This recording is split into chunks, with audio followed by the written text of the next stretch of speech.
Goeiedag aan almal, baie welkom by sessie 70. Ons is by vraag en antwoorde 113 tot 115.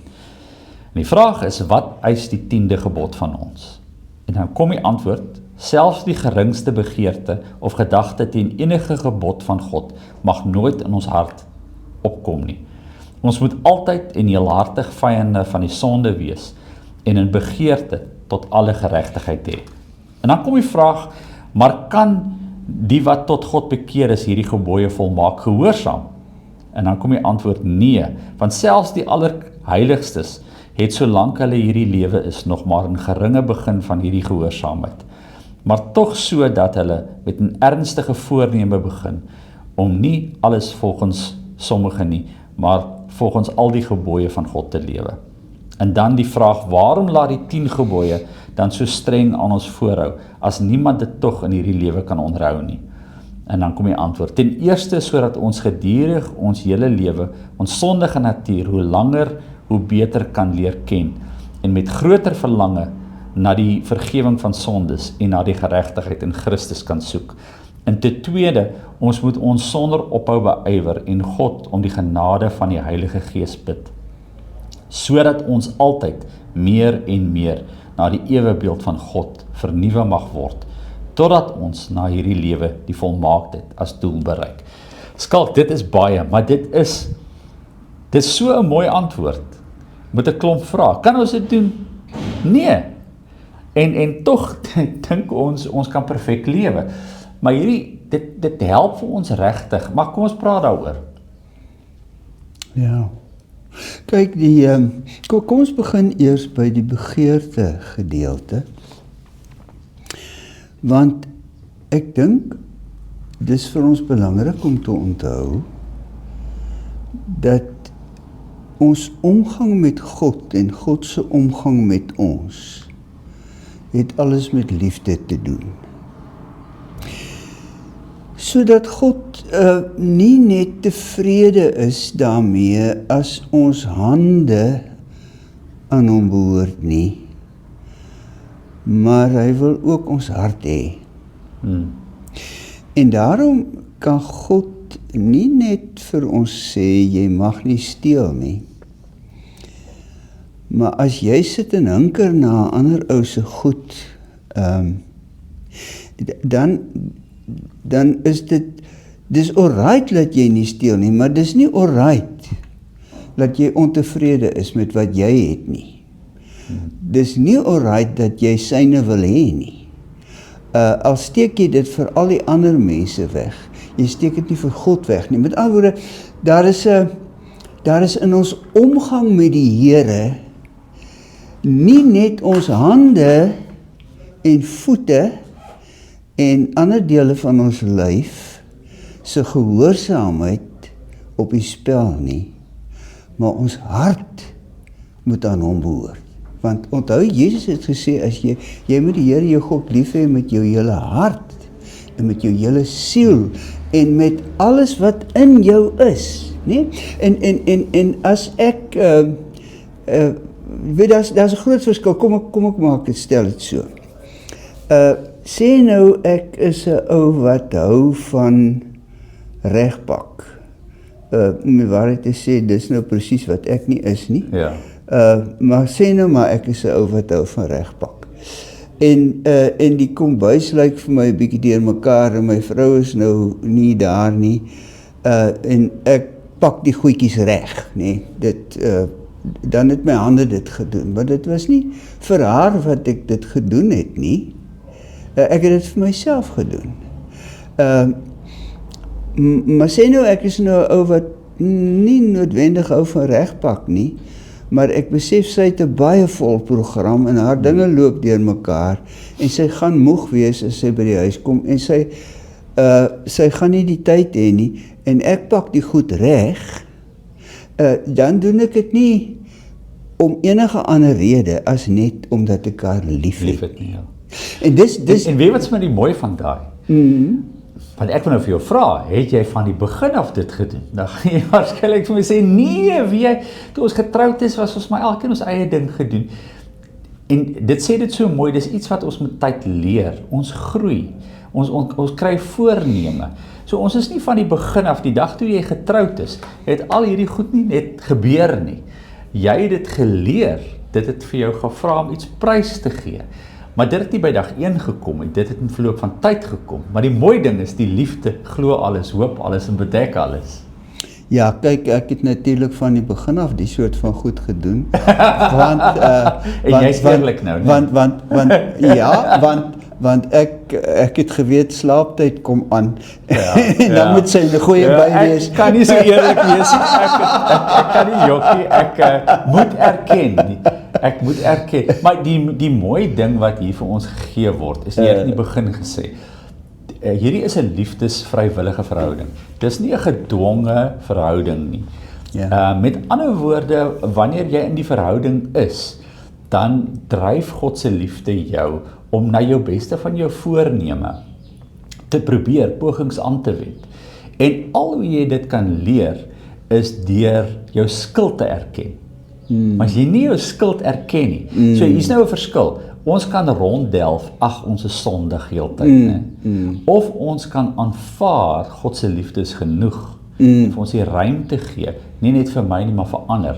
Maar dan lyk 'n Christenlewe baie anders, né? Dan lyk hy anders. Kyk, ek dink dat hierdie gebod ontbloot 'n bietjie meganiese godsdiens. Ja, absoluut. Want kyk, ek moet nou eerlik, ek dink ek het dit al gesê die tyd wat ons met die katekismes besig was, dat ek hou nie vreeslik baie van die uitdrukking jou geestelike lewe of iets van, ja, ek het dit al genoem. Ek hou van ek praat liewer self van die verhouding, my verhouding met die Here Jesus. Want dit gaan vir my, want ware godsdiens gaan nie oor iets wat in jou gees plaasvind nie. Iets wat in jou lyf plaasvind. Dis 'n verhouding tussen my en hom. Ja. En dit is my lyf, my neus, my ore, my hande, my tone, my vingers, dit is ek self. Maar dit gaan om 'n verhouding, omdat ek hom liefhet, omdat hy vir my gesterf het. En dit maak die verskil tussen iemand wat doodgewoon meganies godsdienstig is en iemand wat die Here liefhet. En ons kan daai baie mooi sien by Paulus, né? Kyk, Paulus het ook God tog lief gehad, maar die punt is net, hy het vrygekom van daai meganiese skuld, né? Ja. En ek sê net weer skalk, dis 'n totaal verskillende lewe, né? Jou omstandighede mag dalk nie verander nie, en jou frustrasies nie verander nie, maar as hierdie ding begin deurbreek, dan kry jy 'n vrede en 'n krag in jou lewe wat totaal anders is. Want skuld het maar net die manier om jou te verstop, né? Dit op 'n manier inhibeer dit jou. En die stuk vryheid hier om te sê ek is nie perfek nie. En ander mense is ook nie perfek nie, maar die liefde glo alles, hoop alles, bedek alles. Ja, kyk, dit is nie net skuld nie, wat die punt is, die vrees vir straf, maak van my robotjie, wat die regte goed te doen en die regte goed te sê. Die vryheid, die vrymoedigheid wat ek by die Here het, die vryheid wat ek by hom het, omdat hy my vergewe, maak dat ek kan ontspan oor myself. En nie heeltyd geïnteresseerd is in myself, en wat sê die mense van my, en wat dink die Here van my, en wat doen hierdie, want ek behoort aan die Here, so begin hierdie katekismes nie. Wat is jou enigste troos? Ek behoort aan die Here, hy het klaar vir my betaal.